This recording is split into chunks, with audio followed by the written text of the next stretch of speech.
Assalamualaikum warahmatullahi wabarakatuh. Puji dan syukur kita panjatkan kehadirat Allah Subhanahu wa Ta'ala yang telah memberikan kita rahmat dan karunia-Nya sehingga kita dapat berkumpul pada ruang virtual kali ini. Tidak lupa salawat beserta salam kita haturkan kepada junjungan kita Nabi Muhammad Shallallahu Alaihi Wasallam. Sebelumnya, saya ucapkan terima kasih kepada Bapak Rudiana Salam SPDMM selaku dosen pengampu mata kuliah Manajemen Tata Niaga Pertanian. Kami dari kelompok 2 kelas D akan mempresentasikan mengenai Consumer Market and Buyer Behavior atau pasar konsumen dan perilaku pembeli.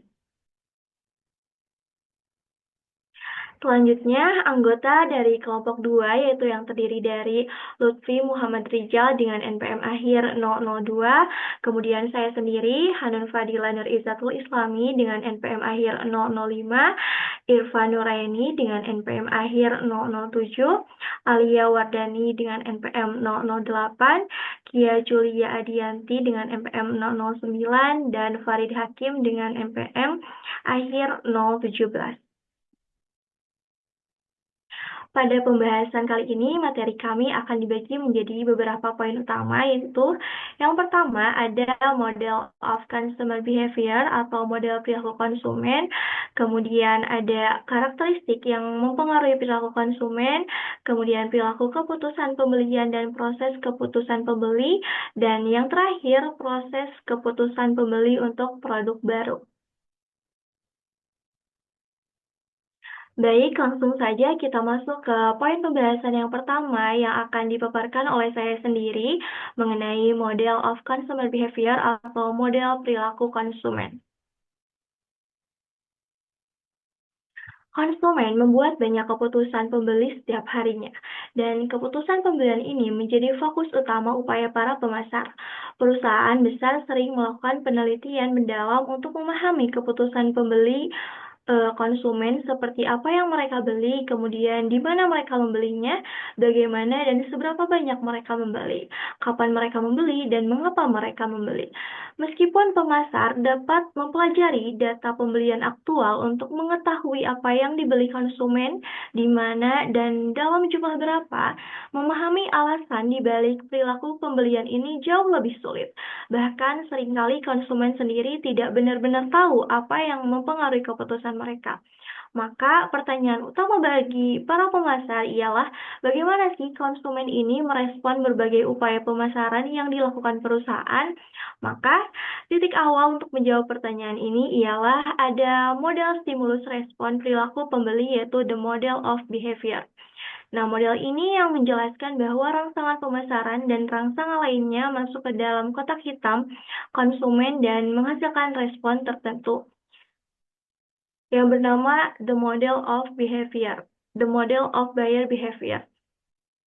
Nah, proses ini dimulai dari berbagai rangsangan yang berasal dari lingkungan yang terbagi menjadi dua kategori utama, yaitu rangsangan pemasar, rangsangan pemasaran, dan rangsangan lainnya. Nah, rangsangan pemasaran atau marketing stimuli ini mencakup elemen-elemen seperti produk, harga, tempat, dan promosi. Sementara itu, rangsangan lainnya melibatkan faktor ekonomi, teknologi, sosial, dan budaya yang turut mempengaruhi perilaku pembeli. Nah, semua rangsangan ini kemudian masuk ke dalam buyer black box pembeli, yaitu bagian internal yang meliputi proses pemikiran dan pengambilan keputusan yang seringkali sulit dipahami oleh pihak luar. Kemudian black box ini terdiri dari dua aspek utama, yaitu karakteristik pembeli dan proses pengambilan keputusan. Karakteristik pembeli seperti faktor budaya, sosial, pribadi, dan psikologis yang menentukan bagaimana individu ini memahami dan bereaksi terhadap rangsangan yang diterima. Sementara itu, proses pengambilan keputusan mencakup tahapan mulai dari mengenali kebutuhan mencari informasi, kemudian mengevaluasi alternatif, memutuskan pembelian, hingga perilaku setelah pembelian yang semuanya membentuk jalur menuju keputusan akhir. Nah, kemudian hasil dari proses dalam black box pembeli ini ialah ada respon pembeli yang nyata. Nah, respon ini dapat berupa sikap dan preferensi terhadap produk atau layanan tertentu, perilaku pembelian seperti apa yang dibeli, kapan, di mana, dan seberapa banyak, serta keterlibatan yang lebih dalam dengan merek melalui hubungan dan loyalitas. Kemudian sebagai contoh dalam pembelian pupuk oleh seorang petani, prosesnya dapat dijelaskan melalui model ini, yaitu sebagai berikut. Nah, dimulai dari lingkungan, the environment, di mana lingkungan ini merupakan faktor awal dengan memberikan rangsangan kepada petani. Rangsangan pemasaran mungkin berupa promosi pupuk melalui brosur, diskon harga, atau demo di toko pertanian lokal, serta informasi tentang keunggulan produk seperti meningkatkan hasil panen. Nah, di sisi lain, rangsangan lainnya seperti kondisi ekonomi, misal harga pupuk yang terjangkau, kemudian dari aspek teknologinya, pupuknya sesuai dengan formula modern saat ini, kemudian budayanya, kebiasaan petani di komunitasnya, dan sosial, rekomendasi dari petani lain atau penyuluh pertanian yang turut mempengaruhi pertimbangan petani. Kemudian rangsangan ini masuk ke dalam black box pembeli, di mana petani memproses informasi tersebut berdasarkan karakteristik pribadinya.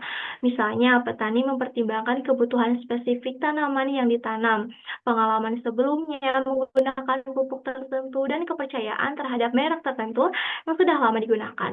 Kemudian, proses pengambilan keputusan dimulai dengan mengenali kebutuhan untuk meningkatkan kesuburan tanah, dilanjutkan dengan mencari informasi melalui penyuluh pertanian atau toko pertanian, membandingkan beberapa merek pupuk yang tersedia, dan akhirnya memilih produk yang dianggap paling sesuai.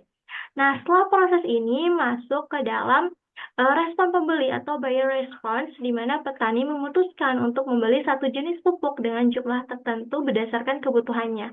Kemudian sikapnya terhadap produk tersebut juga akan terbentuk. Misalnya, apakah ia puas dengan hasil penggunaan pupuk tersebut?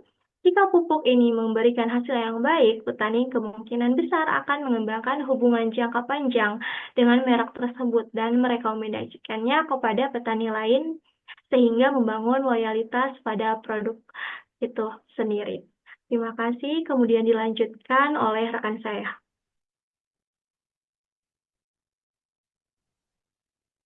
Oke, selanjutnya ada karakteristik yang mempengaruhi perilaku konsumen.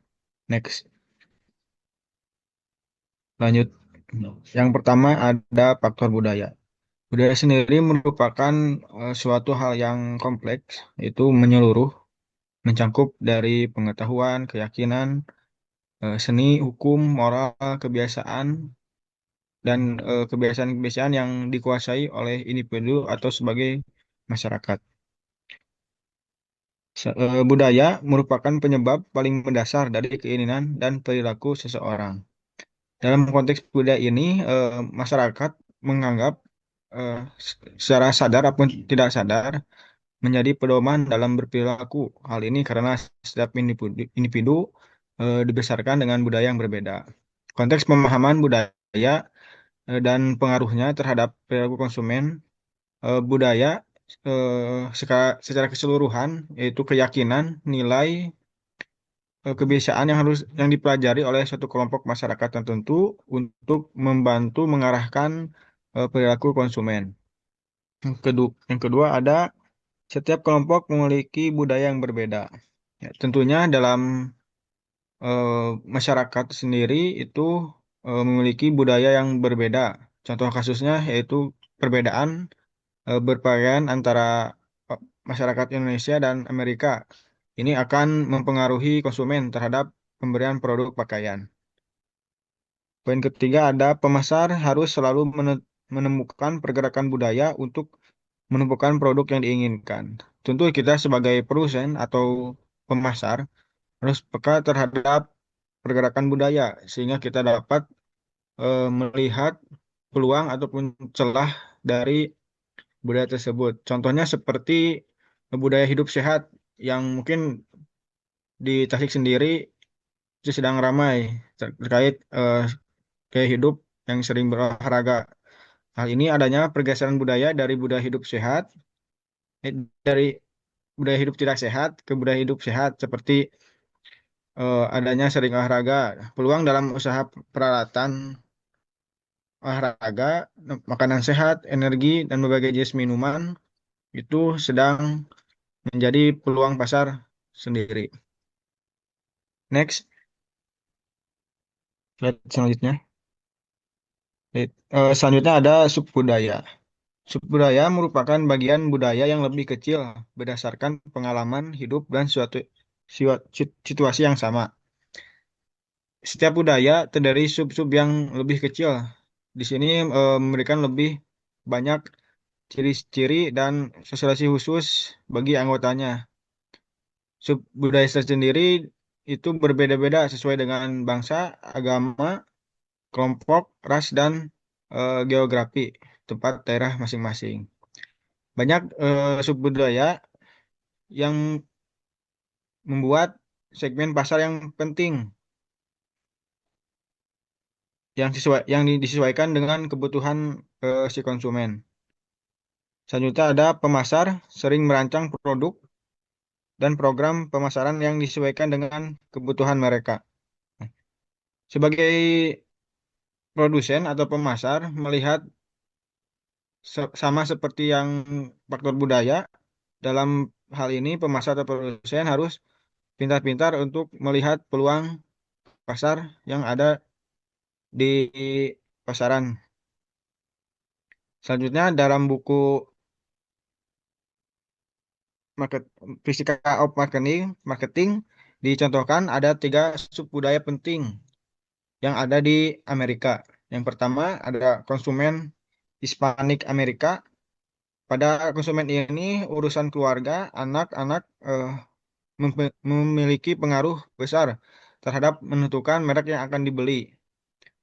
Selanjutnya ada American Afrika American, merupakan konsumen yang memperhatikan harga, kualitas, dan merek merek tertentu, sehingga pada konsumen ini eh, merek akan menjadi hal yang paling mendasar untuk mempengaruhi daya beli konsumen. Yang ketiga ada Asia Amerika. Nah, pada kon- budaya ini Asia Amerika konsumen itu sadar terhadap merek. Selanjutnya, next.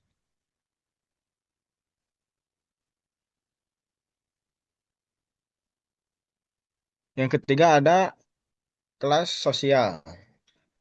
Merupakan pembagian masyarakat yang relatif permanen dan teratur, yang anggotanya memiliki niat, minat, dan perilaku yang sama. Dalam kelas sosial ini, eh, orang-orangnya eh, terdiri dari orang yang cenderung bertingkah laku seragam ataupun sama. Dan terkadang individu ini dapat berubah dari satu kelas ke kelas yang sosial lainnya. Selanjutnya, hal ini karena orang dalam kelas sosial tertentu cenderung menunjukkan perilaku pembelian yang serupa, sehingga pemasar tidak perlu menawarkan produk-produknya ke kelas yang lain. Menurut ilmuwan sosial telah mengidentifikasi ada 7 kelas sosial di Amerika. Yang pertama di antaranya yaitu kelas atas. Di kelas atas, di kelas atas ini dibagi menjadi 2, yaitu kelas atas golongan elit sosial yang hidup dari kekayaan warisan. Nah, golongan ini yang memiliki harta kekayaan yang banyak sehingga mereka bisa menyumbangkan sejumlah uang untuk amal ataupun sebagai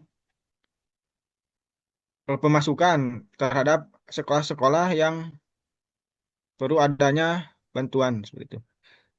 Kedua ada golongan bawah. Warga Amerika yang memperoleh pendapatan atau kekayaan tinggi melalui kemampuan yang luar biasa.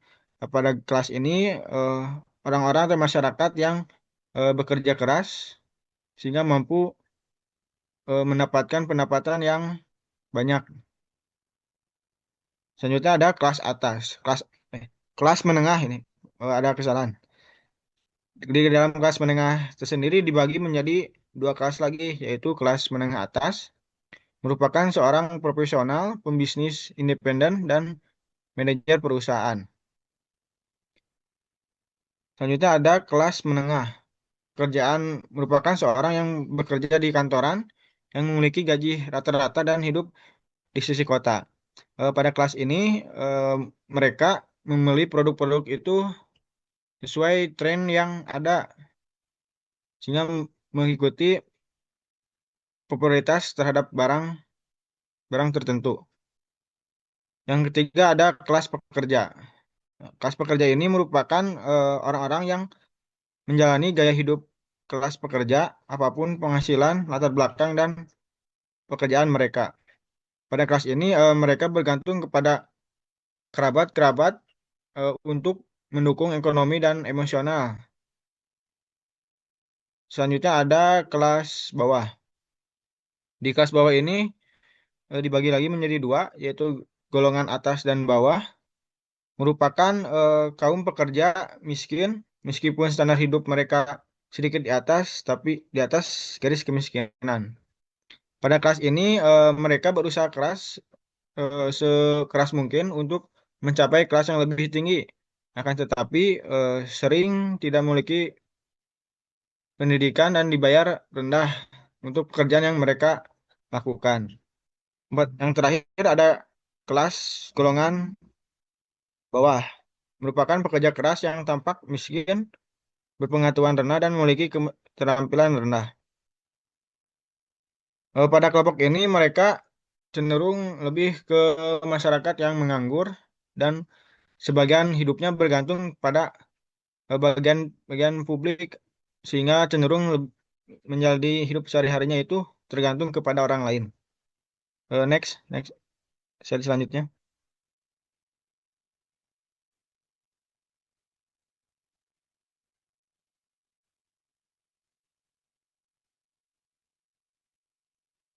Selanjutnya.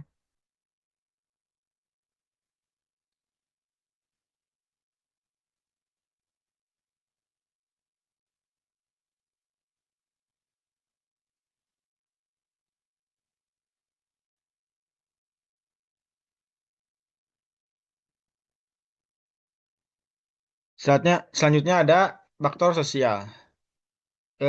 Dalam faktor sosial ini terdapat beberapa faktor yang ada di dalamnya. Yang pertama ada grup dan sosial network atau kelompok dan jejaring sosial.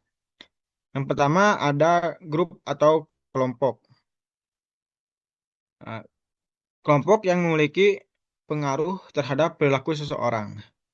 Kelompok yang eh, mempengaruhi langsung dan seseorang menjadi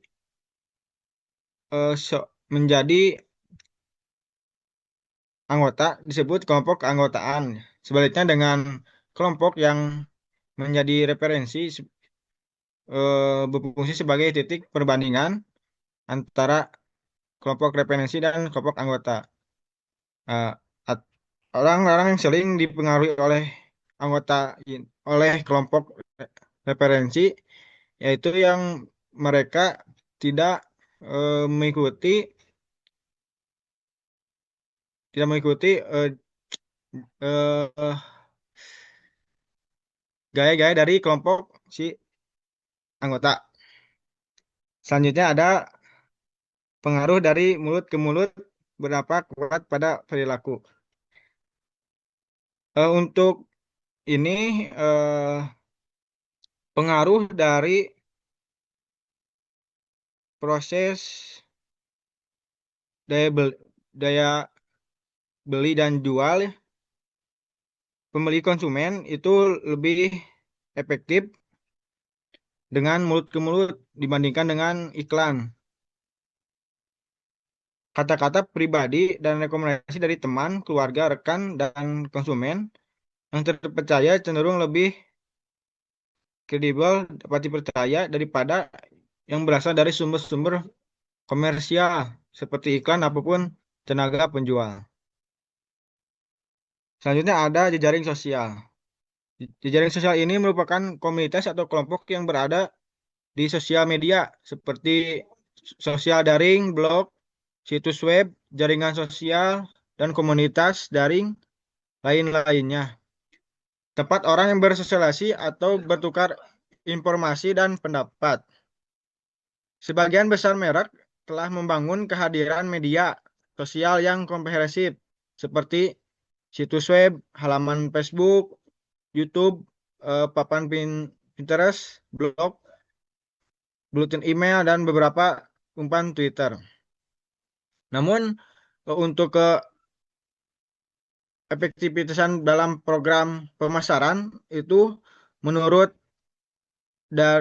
referensi dari buku itu 92% konsumen lebih mempercayai pemasaran lewat mulut ke mulut, sehingga media sosial ini atau jejaring sosial ini tidak tidak terlalu diperhatikan oleh konsumen. Mungkin sekian dari saya. Materi selanjutnya akan dilanjutkan oleh rekan saya.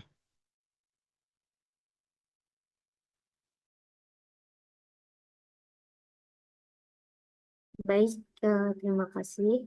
Di sini saya akan melanjutkan materi mengenai sosial faktor atau faktor sosial.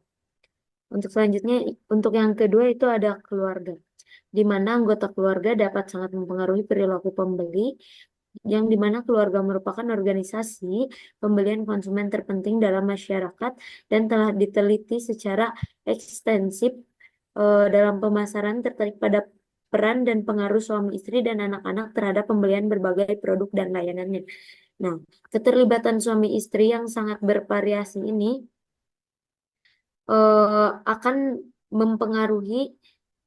mempengaruhi terhadap pemasaran yang dimana dengan berkembangnya gaya hidup konsumen, misalnya yang di Amerika Serikat itu istri eh, secara tugasnya dianggap sebagai agen pembelian utama bagi keluarga di bidang makanan, produk rumah tangga, dan pakaiannya. Itu yang kedua ada roles and status, peran atau status. Nah, posisi seseorang dalam setiap kelompok dapat didefinisikan dalam hal peran dan status. Peran terdiri dari kegiatan yang diharapkan dilakukan orang menurut orang-orang di sekitar mereka. Orang-orang biasanya memilih produk yang sesuai dengan peran dan status mereka. Nah, misalnya itu seorang ibu yang bekerja itu akan berbeda perannya jika dia sudah berada di rumahnya. Nah, dia mungkin di perusahaannya berperan sebagai manajer. Tapi kalau misalkan di rumahnya dia akan berperan sebagai ibu rumah tangga. Seperti itu. Boleh di next.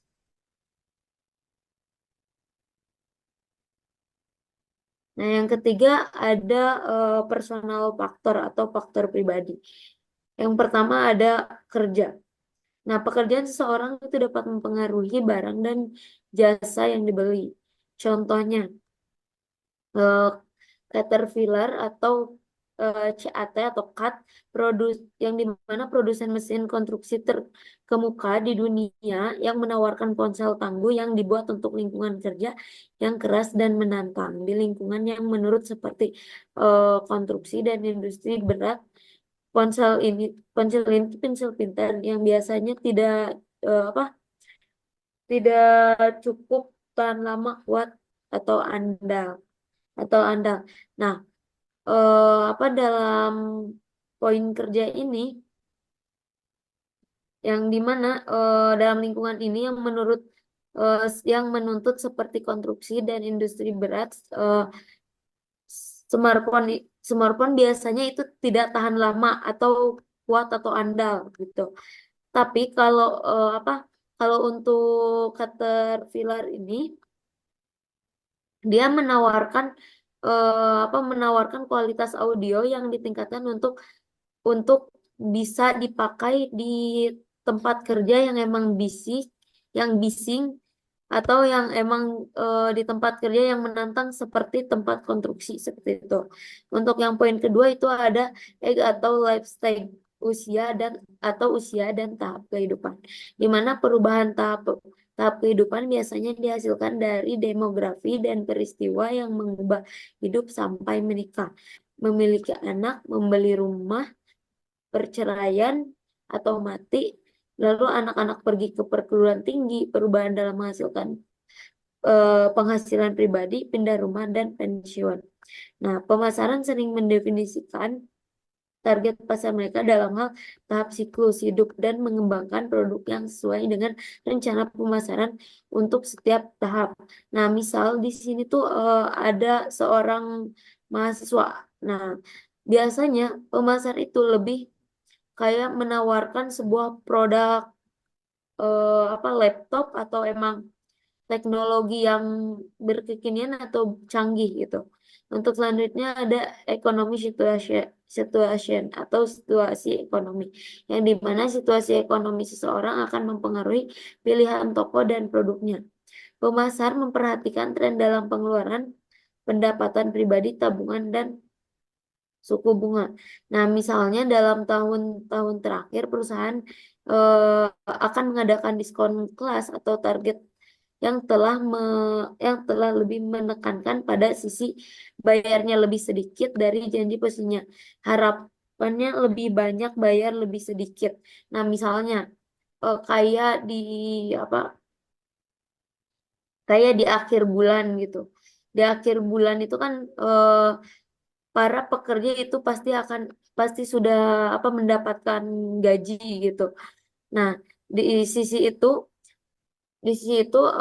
para perusahaan pasti akan mengeluarkan kayak promosi-promosi tertentu atau eh, apa ya? Atau suatu pengurangan harga sehingga eh, konsumen itu dapat dapat tertarik dengan produk tersebut. Boleh di next. Baik, selanjutnya itu ada gaya hidup. Nah, gaya hidup adalah pola hidup seseorang seperti yang diekspresikan dalam psikonya grafis. Konsep gaya hidup dapat membantu pemasar memahami perubahan nilai konsumen dan bagaimana hal itu memengaruhi perilaku pembeli. Konsumen tidak hanya membeli produk, mereka membeli nilai dan gaya hidup yang diawali oleh produk tersebut. Yang selanjutnya ada personality and self-concept, kepribadian dan konsep diri. Kepribadian setiap orang yang berbeda memengaruhi perilaku pembeliannya. Kepribadian mengacu pada karakteristik psikologis unik yang membedakan seorang atau kelompok. Kepribadian biasanya dijelaskan dalam bentuk sifat-sifat seperti percaya diri, dominasi, mudah bergaul, otonomi, defensif, mudah beradaptasi, dan agresif. Kepribadian dapat berguna dalam menganalisis perilaku konsumen untuk pilihan produk atau merek tertentu. Jadi, kepribadian dan konsep diri ini saya sangat berpengaruh terhadap pemasar karena mereka akan membeli suatu produk itu eh, apa yang dibutuhkan oleh mereka atau sesuai dengan kepribadian mereka atau gaya konsep diri mereka. Nah, ini pun tidak jauh berbeda dengan gaya hidup, yang dimana gaya hidup juga itu sama dipengaruhi oleh kepribadian mereka gitu, di mana mereka mereka menyukai hal tersebut, maka mereka akan membeli produk tersebut seperti itu. Seperti Ciki Tostos yang emang diambasadori oleh NCT Dream, yang dimana hal tersebut jika seorang seseorang penyuka NCT Dream karena emang Ciki Tostos itu tahu diambasadori oleh NCT Dream, maka mereka akan membelinya seperti itu. Mungkin cukup dari saya, boleh dilanjut. Baik, selanjutnya yaitu yang keempat, ada physiological factor atau faktor psikologis. Pilihan pembeli ini dipengaruhi oleh empat faktor psikologis, yaitu ada motivasi, persepsi, learning, serta belief and attitude. Yang pertama yaitu di sini ada motivasi. Motivasi adalah dorongan yang timbul dari kebutuhan seseorang, baik kebutuhan biologis maupun kebutuhan psikologis. Kebutuhan biologis itu seperti rasa lapar dan juga haus. Sedangkan kebutuhan fisiologis seperti pengakuan dan juga penghargaan. Nah, ketika kebutuhan ini mencapai tingkat tertentu, mereka berubah menjadi motif yang menggerakkan seseorang untuk bertindak, misalnya yaitu dalam pemasaran seperti membeli suatu produk. Menurut teori Sigmund Freud, Freud berpendapat bahwa banyak keputusan pembelian seseorang dipengaruhi oleh motif bawah sadar yang bahkan tidak disadari oleh pembeli itu sendiri.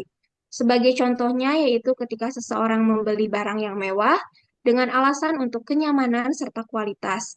Namun di bawah sadarnya, alasan sebenarnya yaitu hanya untuk menunjukkan status sosialnya. Bisa di next. Nah, sedangkan menurut Maslow, menggambarkan kebutuhan manusia dalam sebuah hierarki, dari yang paling mendesak atau yang harus dipenuhi terlebih dahulu, hingga yang kurang mendesak. Kebutuhan ini yaitu meliputi yang pertama yaitu yang paling dasar ada physiological needs atau kebutuhan psikologis.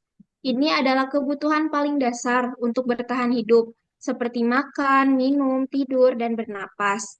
Jika kebutuhan ini tidak terpenuhi, manusia tidak akan fokus pada kebutuhan yang lebih tinggi. Yang kedua yaitu ada safety needs atau kebutuhan keamanan.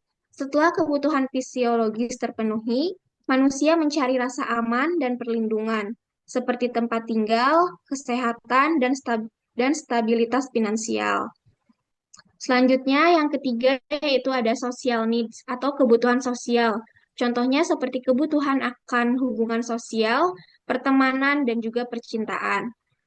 Karena manusia ingin merasa memiliki dan diterima dalam suatu kelompok atau komunitas.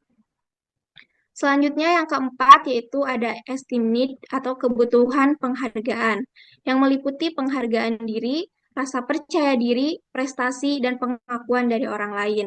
Karena orang ingin dihormati, dihargai, dan mendapatkan status dalam masyarakat. Yang kelima yaitu ada self-actualization need atau kebutuhan aktualisasi diri, yang merupakan tingkat tertinggi, di mana seseorang yang ingin mencapai pengembangan diri, kreativitas, dan realisasi potensi sepenuhnya. Contohnya yaitu seseorang ingin menjadi seniman, ilmuwan, atau mencapai tujuan hidupnya. Bisa di next. Selanjutnya yang kedua yaitu ada persepsi. Persepsi adalah proses bagaimana seseorang memilih, mengatur, dan menafsirkan informasi untuk membentuk gambaran yang bermakna tentang dunia di sekitarnya.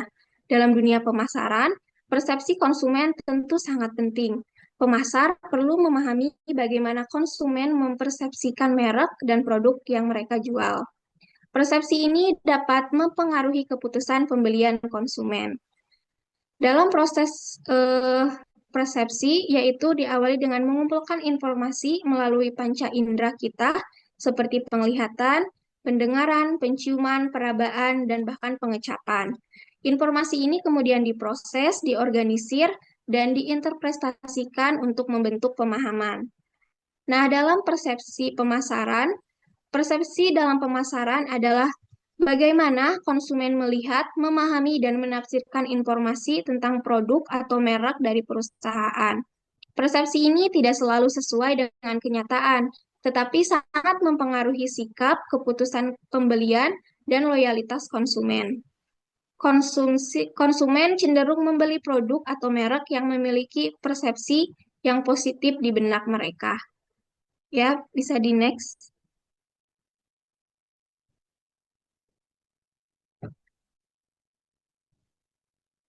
Bisa di next. Tentunya persepsi ini bersifat subjektif dan dapat berbeda-beda antara satu orang dengan yang lainnya. Meskipun mereka menerima informasi yang sama, berikut merupakan 3 proses kognitif yang mempengaruhi bagaimana konsumen menerima, memahami, dan mengingat informasi tentang produk. Yang pertama itu ada selective attention atau perhatian selektif, di mana konsumen hanya memperhatikan informasi yang sesuai dengan minat, kebutuhan, atau keyakinan mereka dan mengabaikan informasi lainnya. Sebagai contohnya, yaitu ketika seseorang yang tertarik dengan produk ramah lingkungan, mungkin akan lebih memperhatikan iklan yang menyoroti aspek keberlanjutan suatu produk dan mengabaikan iklan produk serupa yang tidak memiliki fitur tersebut.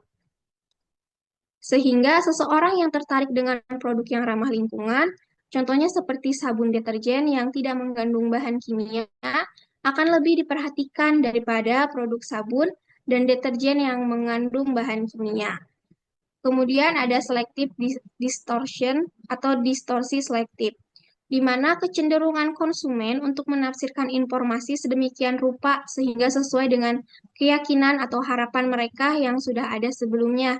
Contohnya itu seseorang yang sangat menyukai merek tertentu mungkin akan meremehkan ulasan negatif tentang merek tersebut dan lebih mempercayai informasi positif, meskipun informasi negatif tersebut faktual. Sebagai contoh produknya yaitu ada produk Coca-Cola. Produk Coca-Cola ini sangat populer di seluruh dunia, tetapi kontribusinya terhadap masalah kesehatan seperti obesitas dan diabetes tinggi karena kadar gulanya yang terkandung dalam Coca-Cola juga tinggi. Kemudian ada selective retention, kecenderungan konsumen untuk mengingat informasi yang positif atau sesuai dengan keyakinan mereka dan melupakan informasi yang negatif atau bertentangan. Sebagai contoh yaitu ketika seseorang yang baru saja membeli mobil baru akan lebih mengingat informasi positif tentang mobil tersebut, tetapi akan melupakan informasi yang negatif seperti potensi masalah perawatan di masa depan yang akan sulit. Bisa di next.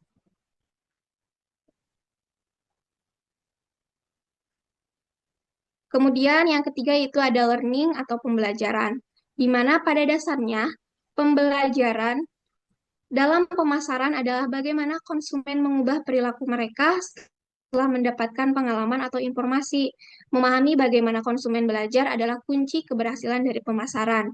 Dengan memanfaatkan prinsip-prinsip teori pembelajaran, pemasar dapat memengaruhi perilaku konsumen dan membangun hubungan jangka panjang dengan mereka. Berikut komponen-komponen pentingnya. Bisa di next. Yang pertama yaitu ada dorongan. Dorongan merupakan kekuatan internal yang mendorong seseorang untuk bertindak. Dalam pemasaran, dorongan ini bisa berupa kebutuhan dasar seperti rasa lapar dan juga haus, ataupun kebutuhan yang lebih kompleks seperti status atau aktualisasi diri. Seperti contohnya itu ketika seseorang merasa lapar, maka orang tersebut akan termotivasi untuk mencari makanan. Yang kedua itu ada rangsangan atau stimulus. Rangsangan adalah objek atau peristiwa eksternal yang memicu respon. Dalam pemasaran, rangsangan bisa berupa iklan kemasan atau bahkan logo merek. Contohnya ketika seseorang melihat iklan makanan di televisi, itu bisa disebut sebagai rangsangan yang dapat memicu rasa lapar dan kemudian seseorang tersebut akan membeli makanan tersebut. Yang ketiga itu ada isyarat. Isyarat adalah rangsangan kecil yang menentukan kapan, di mana, dan bagaimana seseorang merespon. Isyarat membantu konsumen untuk memilih respon yang tepat di antara berbagai kemungkinan. Seperti contohnya ketika melihat logo merek terkenal di rak supermarket, yang bisa atau biasanya bisa dijadikan sebagai isyarat, dapat mengingatkan konsumen akan kualitas produk tersebut dan mendorong mereka untuk memilihnya. Bisa di next. Yang keempat yaitu ada respon. Respon merupakan perilaku yang ditunjukkan oleh individu sebagai reaksi terhadap rangsangan. Dalam pemasaran, respon yang diinginkan adalah pembelian atau penggunaan suatu produk. Contohnya seperti konsumen ketika melihat iklan diskon, maka akan termotivasi untuk membelinya karena eh, konsumen tersebut memutuskan untuk berhemat. Yang kelima itu ada penguatan. Penguatan yaitu peristiwa atau pengalaman yang meningkatkan kemungkinan responden diulang kembali. Dalam pemasaran, penguatan positif bisa berupa pengalaman menggunakan produk yang memuaskan. Contohnya yaitu seseorang yang merasa puas setelah menggunakan produk tertentu, kemungkinan akan membeli produk tersebut di masa yang akan datang. Bisa di next. Selanjutnya yang terakhir yaitu ada belief and attitude atau keyakinan dan sikap. Melalui tindakan dan pembelajaran, orang memperoleh keyakinan dan sikap. Hal ini pada gilirannya memengaruhi perilaku pembelian mereka.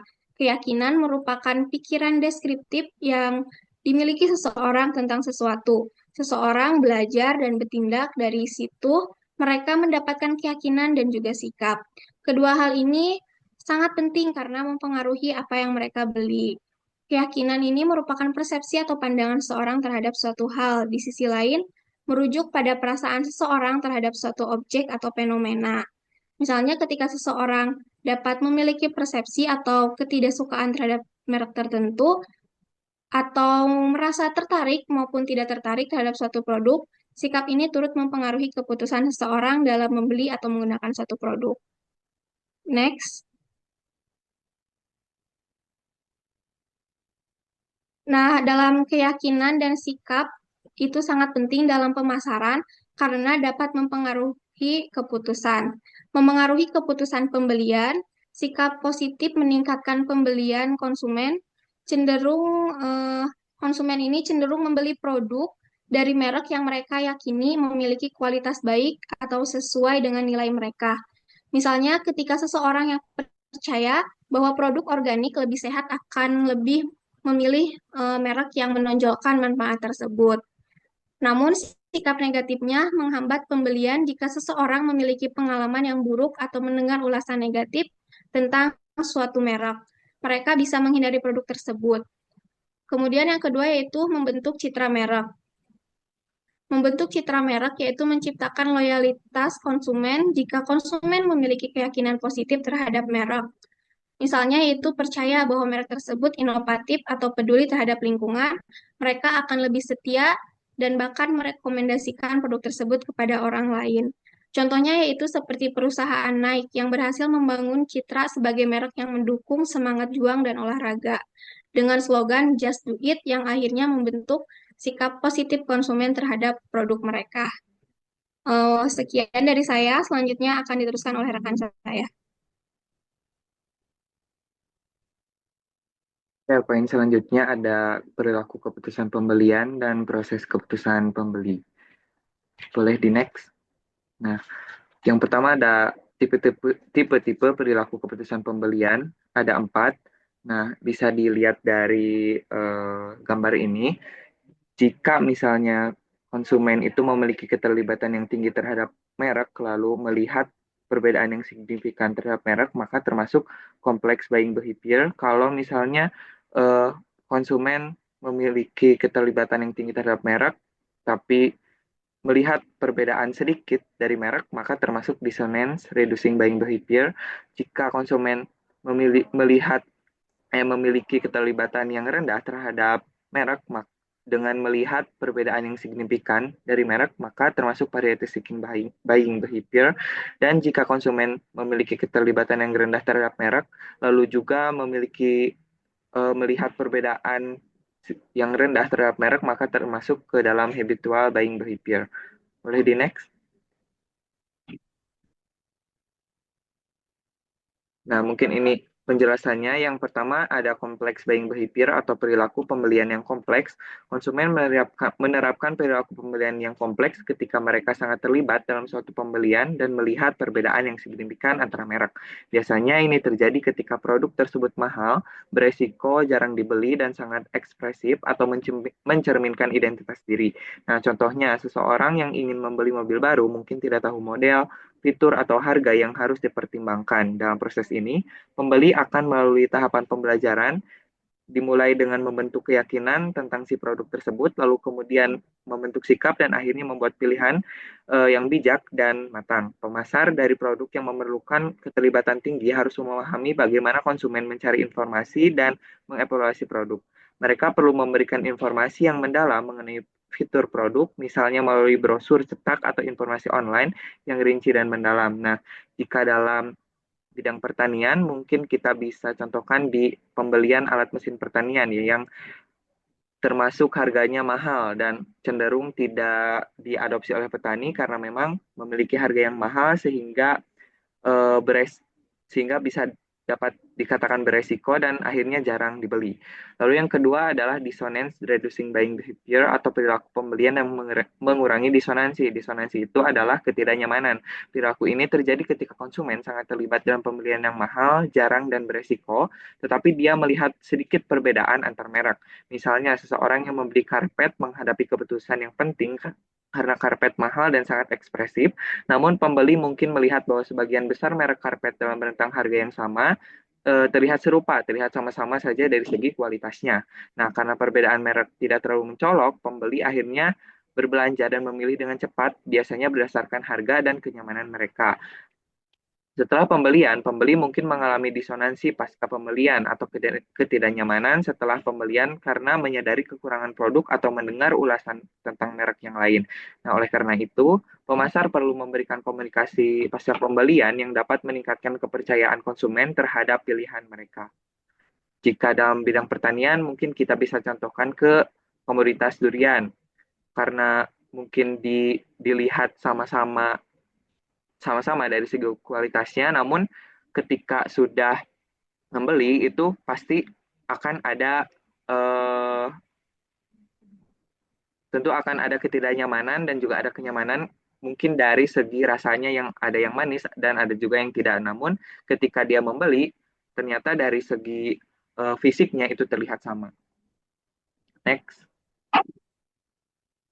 Yang ketiga ada habitual buying behavior atau perilaku pembelian kebiasaan. Nah, perilaku ini terjadi dalam kondisi keterlibatan konsumen yang rendah dan perbedaan merek yang tidak signifikan.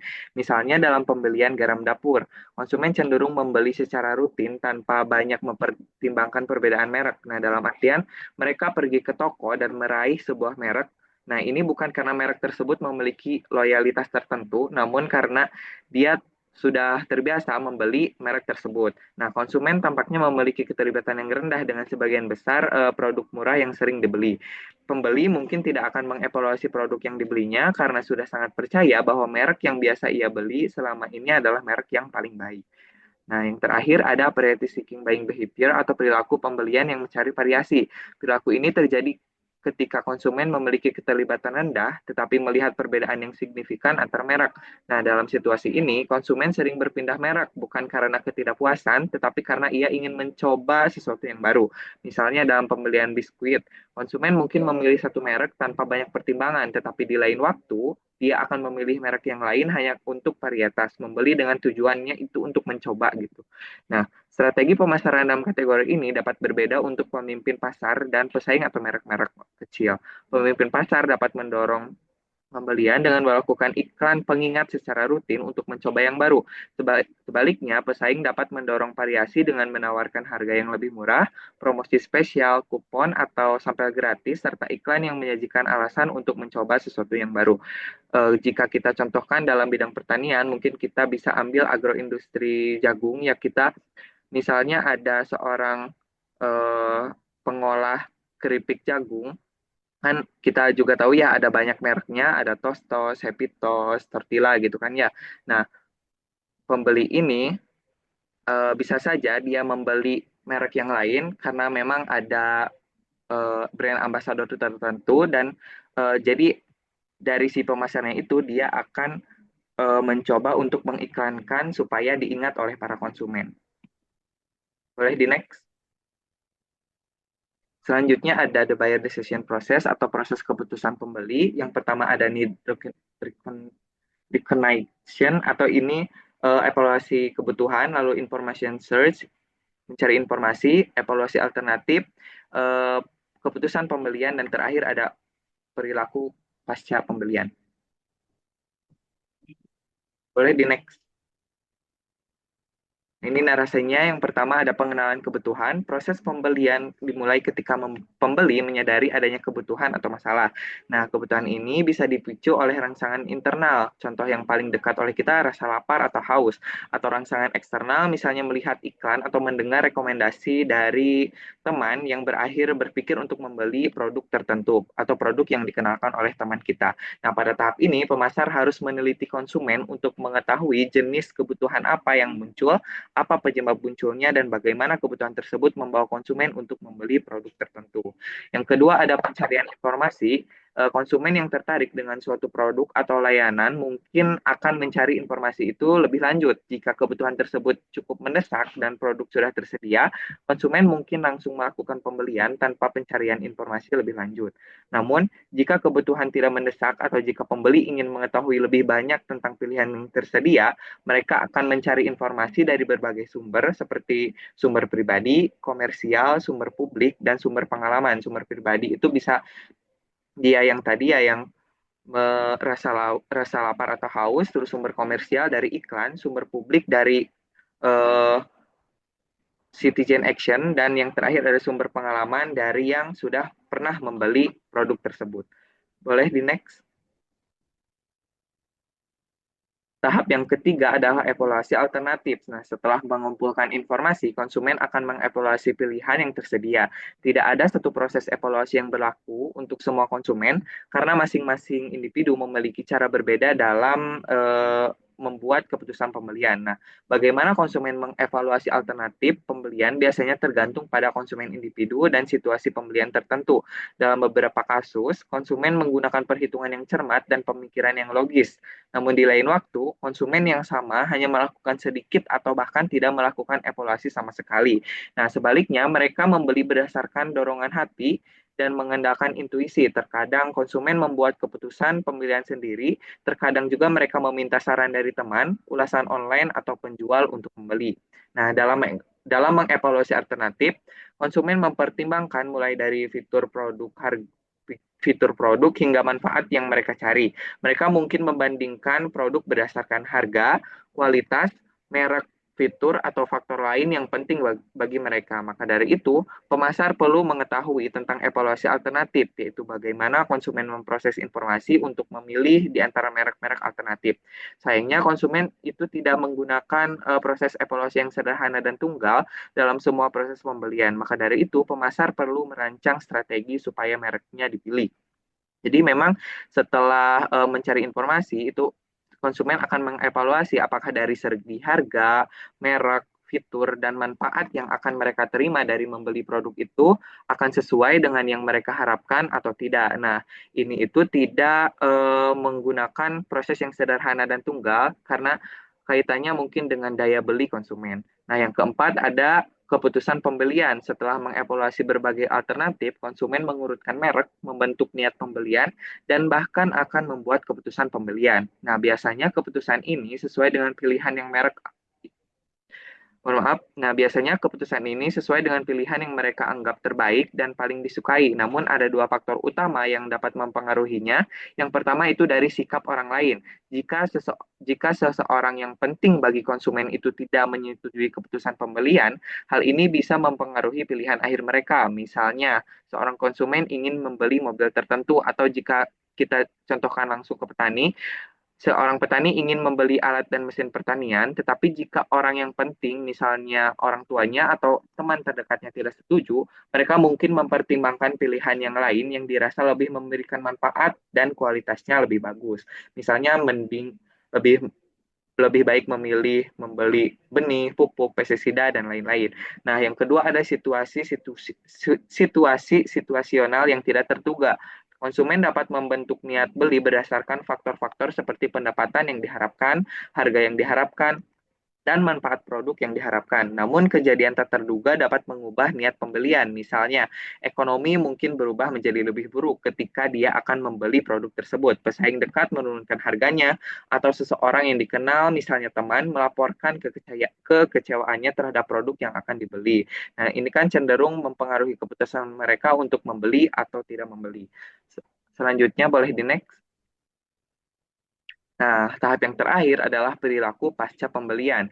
Setelah membeli produk, konsumen akan merasa puas atau tidak puas. Kepuasan tergantung pada harapan awal mereka dengan kinerja dari produk yang sebenarnya. Makanya tadi ada evaluasi alternatif. Nah, yang pertama, jika produk memenuhi atau melebihi harapan, konsumen akan merasa puas, cenderung membeli lagi, dan mungkin merekomendasikan produk tersebut kepada orang lain. Nah, jika misalnya produk itu tidak memenuhi harapan konsumen, maka dia akan merasa kecewa dan mungkin akan memberikan ulasan negatif atau mencari alternatif lain di masa yang akan datang.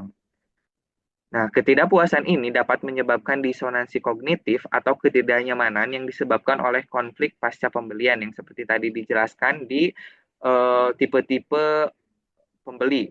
Nah, ini dapat berupa perasaan tidak nyaman karena ada ketidaksesuaian antara harapan dengan hasil yang diperoleh.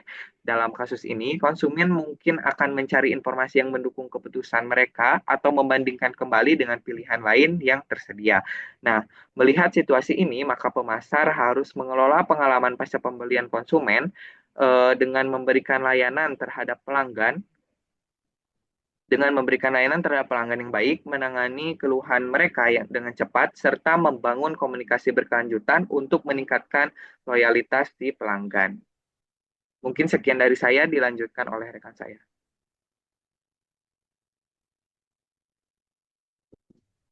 Baik, untuk yang selanjutnya itu mengenai proses keputusan pembeli untuk produk yang baru. Nah, ada tahapan dalam proses adopsinya. Ada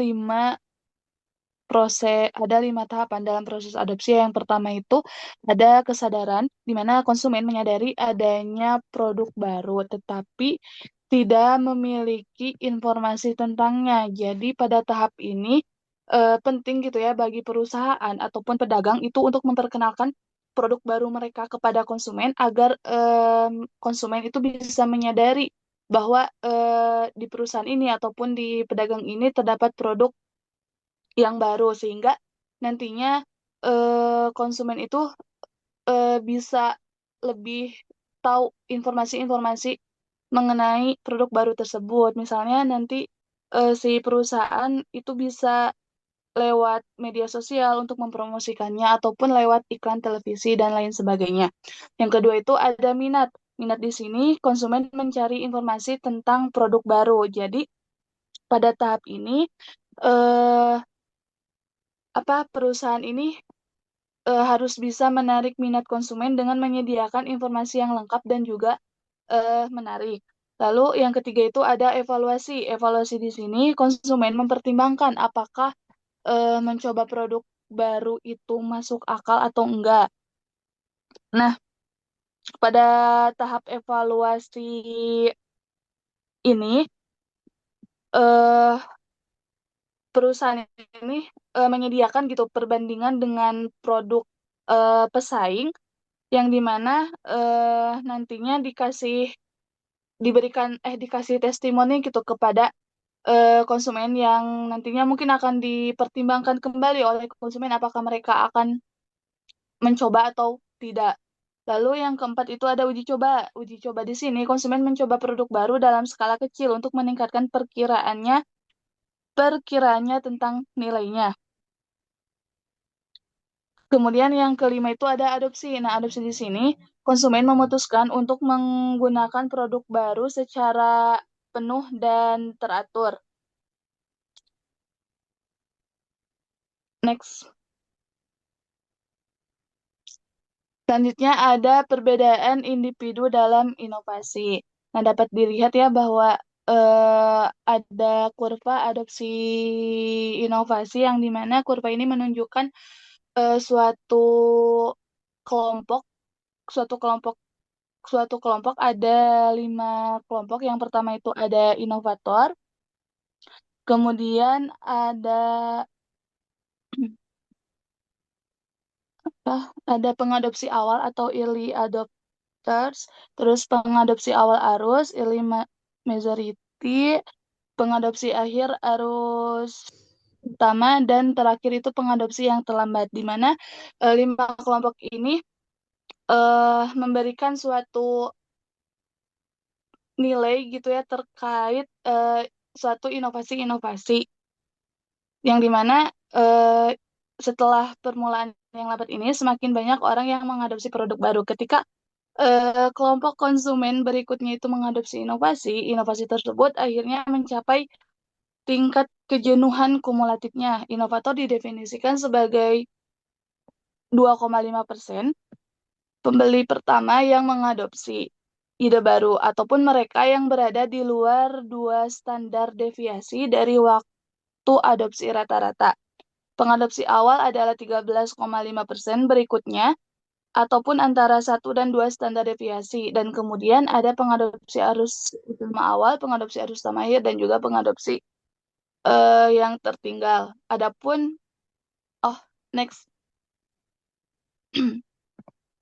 Adapun penjelasan dari 5 kelompok pengadopsi yang tadi telah disebutkan, bahwa yang pertama itu ada para inovator, yang dimana inovator ini orang yang suka berpetualang ataupun mereka mencoba ide-ide baru dengan resiko tertentu. Contohnya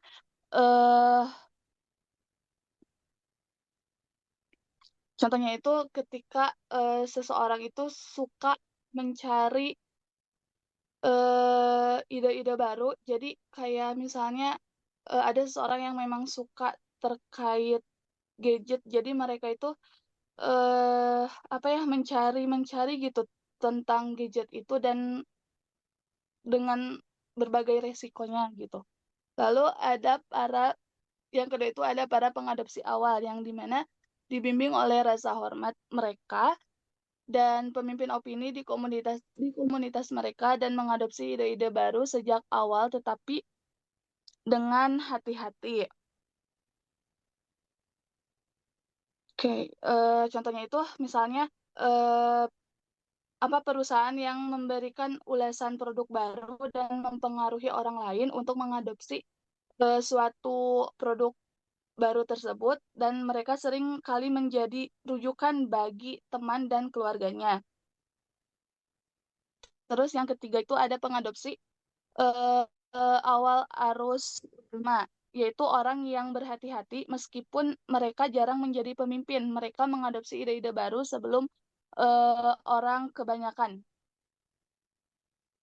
Ya, jadi contohnya itu konsumen yang membeli produk baru setelah membaca ulasan positif dan melihat bahwa produk tersebut mulai diterima oleh pasar, sehingga mereka cenderung berhati-hati tetapi ingin mengikuti tren produk itu. Nah, yang keempat itu ada para pengadopsi akhir arus utama, yaitu orang yang skeptis. Mereka mengadopsi inovasi hanya setelah mayoritas orang mencobanya. Contohnya ketika konsumen yang membeli produk baru hanya ketika melihat bahwa sebagian besar orang sudah menggunakannya dan produk tersebut itu terbukti andal. Jadi mereka skeptis terhadap produk baru tersebut. Kemudian yang terakhir itu ada para pengadopsi yang terlambat, terikat pada tradisi. Mereka curiga terhadap perubahan dan mengadopsi inovasi hanya ketika inovasi itu sendiri telah menjadi semacam tradisi. Contohnya ketika seorang konsumen yang menghindari produk baru selama mungkin dan hanya mengadopsi ketika produk tersebut sudah menjadi standar dan mereka lebih menyukai stabilitas dan juga tradisi. Boleh di next. Oke, untuk yang selanjutnya itu mengenai pengaruh karakteristik produk terhadap tingkat adopsi. Terdapat 5 karakteristik dalam mempengaruhi tingkat adopsi sebuah inovasi yang dicontohkannya itu terkait karakteristik terhadap kendaraan listrik, yang kaitannya dengan tingkat adopsi. Yang pertama itu ada keunggulan relatif. Ya, keunggulan relatif. Nah, keunggulan relatif ini tingkat keunggulan inovasi dibandingkan produk yang sudah ada. Contohnya itu ketika mobil listrik tidak memerlukan bahan bakar dan menggunakan energi yang bersih dan menggunakan dan lebih murah. Hal ini akan mempercepat tingkat adopsi. Namun, mobil listrik memiliki jarak tempuh terbatas sebelum pengisian ulang dan biaya awalnya itu lebih mahal sehingga nantinya akan memperlambat tingkat adopsi. Yang kedua ada kompatibilitas. Kompatibilitas ini yaitu tingkat kesesuaian inovasi dengan nilai dan pengalaman calon konsumen. Mobil listrik dikendarai dengan cara yang sama seperti mobil bertenaga gas, namun mobil listrik tidak kompatibel dengan jaringan pengisian bahan bakar nasional saat ini. Stasiun pengisian daya listrik plug-in masih sedikit dan jarang. Peningkatan adopsi akan bergantung pada pengembangan jaringan stasiun pengisian ulang nasional yang memungkinkan. Next. Oke. Yang ketiga itu ada kompleksitas. Kompleksitas yaitu tingkat kesulitan inovasi untuk dipahami ataupun digunakan. Jadi, contohnya pada mobil listrik tidak berbeda atau rumit untuk dikendarai yang akan membantu mempercepat adopsi. Namun, kompleksitas konseptualnya dari teknologi baru dan kekhawatiran tentang seberapa baik kinerjanya memperlambat laju adopsi. Yang keempat itu ada keterbagian. Keterbagian ini tingkat di mana inovasi dapat dicoba secara terbatas. Konsumen dapat menguji coba mobil listrik yang merupakan hal positif bagi tingkat adopsi. Namun, harga yang tinggi saat ini untuk memiliki dan merasakan sepenuhnya teknologi baru ini kemungkinan akan memperlambat adopsi juga. Yang terakhir itu ada keterkomunikasian. Keterkomunikasian di sini itu tingkat di mana hasil penggunaan inovasi dapat diamati atau dijelaskan kepada orang lain. Sejauh mana mobil listrik ini memungkinkan demonstrasi dan deskripsi. Penggunaannya akan menyebar lebih cepat di antara konsumen. Mungkin sekian yang dapat saya sampaikan. Saya kembalikan kepada moderator. Baik, terima kasih kepada pemateri yang sudah memaparkan materinya. Kita langsung saja pada kesimpulan presentasi kami kali ini, yaitu perilaku konsumen dan proses pengambilan keputusan pembelian dimulai dari model perilaku konsumen yang menggambarkan pengaruh lingkungan, karakteristik pembeli, serta proses pengambilan keputusan terhadap tanggapan pembelian. Selanjutnya, faktor-faktor yang mempengaruhi perilaku konsumen yang dijelaskan mencakup aspek budaya, sosial, pribadi, dan psikologis yang menjadi dasar pemasar dalam menyusun strategi pemasaran. Kemudian, proses keputusan pembelian dibahas melalui tahapan pengenalan kebutuhan, pencarian informasi, evaluasi alternatif, keputusan pembelian, hingga perilaku pasca pembelian. Setiap tahap memiliki peran penting dalam mempengaruhi kepuasan dan loyalitas konsumen. Selain itu, perilaku pembelian dibagi menjadi beberapa tipe berdasarkan tingkat keterlibatan konsumen dan perbedaan antar merek seperti perilaku kompleks, kebiasaan, dan pencarian variasi. Terakhir, proses adopsi produk baru dan faktor-faktor yang mempengaruhi tingkat adopsi seperti keunggulan relatif, kompatibilitas, kompleksitas, keterbagian, dan keterkomunikasian yang menekankan bahwa pentingnya inovasi yang relevan dan mudah diterima oleh pasar. Kesimpulan ini tentunya memberikan gambaran yang secara menyeluruh tentang bagaimana memahami dan mempengaruhi perilaku konsumen melalui pendekatan yang strategis dan terarah. Baik, sekian dari kelompok 2 kelas D. Mohon maaf apabila ada kesalahan. Terima kasih atas perhatiannya. Dan kepada teman-teman semua, apabila ada yang ingin ditanyakan, bisa dikirim ke kolom komentar. Terima kasih. Wassalamualaikum warahmatullahi wabarakatuh.